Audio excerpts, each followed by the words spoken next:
the government's immigration enforcers. Border war in the... Catherine, we are live in Nogales right here at the border crossing where each day 30,000 people cross into Arizona legally. But tonight, away from these gates, we let the people that live with this problem on their front doorstep each and every day show you what life is like for them. Tonight, meet Arizona rancher Ruth Evelyn Cowan in her own words. June the 7th, the fence run through. My truck was stolen. Personal damage that occurred in one day, $350 gates run through. June 10th, 20 arrests. June 12th, 32 arrests. It doesn't change. It just doesn't change. I was born and raised here. I was an international flight attendant for 30 years. That was a full-time paying job, and this became a full-time, barely break-even job because the amount of money that I have lost in repairing the damage caused by illegals. We have a specific breeding program.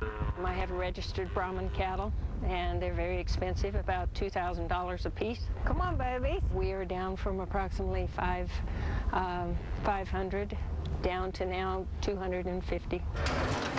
The economic losses from diseases among cattle, our economic damage to our fences, cattle eating plastic bags and dying. It's the same with every single rancher down here. It is a crime. Everything that's going on, my business is in shambles. I've had 85 and me on a set of crutches here, and the first person to me was my neighbor who stood on the top here and held them until the Border Patrol 2 hours later showed up and could load them out. I have a ranch and I can't even live on it because it's not safe for me to be here. ¿Está bien? Esto. Con mi mano. No hay problema for us to be labeled as racist. I have a horrendous problem with that. Hey, baby, come here. It's fearful out here when I am here most of the time by myself. Is something going to happen? I really doubt it, because they're going to bow to the pressure one more time, just like they have since 1999, and they're going to pat us on the head and tell us, we feel your pain. Great job by photojournalist Chris Chambers there. And Ruth says she's just trying to keep close the only way of life her family has ever known for generations, and she's going to stick it out as long as she can. Well, Sheriff's deputies in Pinal County are searching for the shooter. You may recall who grazed Deputy Louis Pearl on Friday. Now, he said he had been in a gun battle with suspected drug smugglers. 200 officers swarmed about 100 square miles of desert south of Casa Grande. Now, they rescued Pearl and picked up more than 100 suspected illegal immigrants. Every single person that we had contact with was an illegal immigrant, either transporting drugs or trying to transport illegal immigrants up to the valley. Well, right now, investigators aren't sure if they have the shooter in custody. Sheriff Babu says just the sheer number of people they found proves there is a big-time problem at the border. Well, from AZ to D.C., opponents of the state's controversial immigration law are taking their fight to the nation's capital.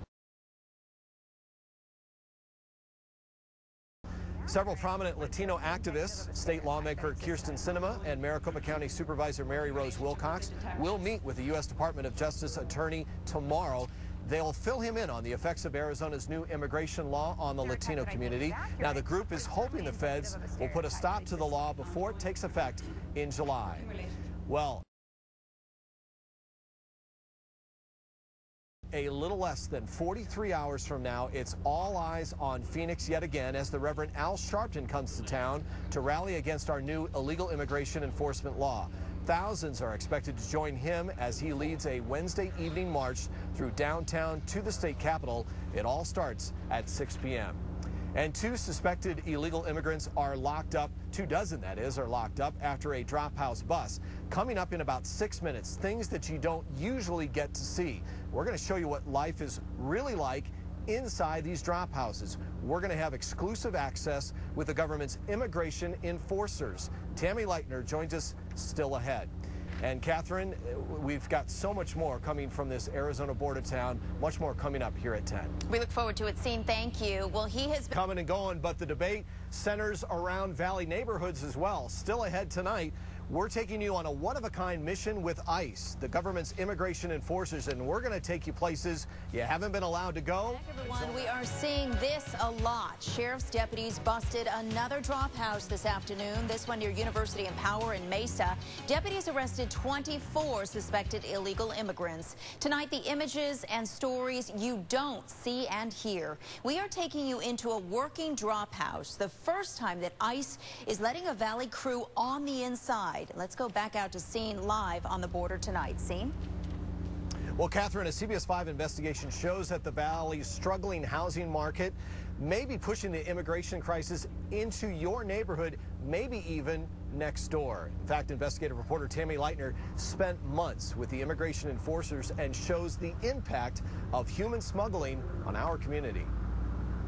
Seeing drop houses are popping up in middle-income neighborhoods just like this one all the time. In fact, this house was busted just 2 weeks ago. Here's the problem: the housing market. Landlords are desperate to fill those empty homes, and foreclosed homes and abandoned homes, they make the perfect place for smugglers to set up shop. But what most of us don't realize, people are being tortured inside these homes.